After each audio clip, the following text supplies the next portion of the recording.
Hello queen ladies. இனி சாப்பாடு நிறைய மிச்சமாயிருச்சேன்னு சொல்லி கவலைப்படாதீங்க. இந்த மாதிரி செஞ்சு பாருங்கள், ரொம்ப சூப்பராக இருக்கும். இந்த சாப்பாட்டுக்கு சாப்பாடு ரொம்ப குழையாமல் இந்த மாதிரி கொஞ்சம் உதிரி உதிரியாக இருந்தால் சூப்பராக இருக்கும். புளியை இவ்வளோ எடுத்து ஊற வச்சுக்கலாங்க.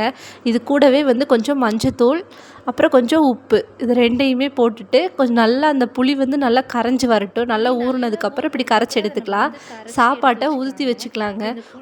உதுத்துன சாப்பாட்டில் இந்த புளியை போட்டு நல்லா பிசைஞ்சு வச்சுக்கலாம். நல்லா சும்மா அப்படியே பரட்டி வச்சுருவோம். இது ஒரு 10 நிமிஷம் ஊறட்டும். 10 நிமிஷம் ஊறினாலே போதும், சூப்பராக இருக்கும்.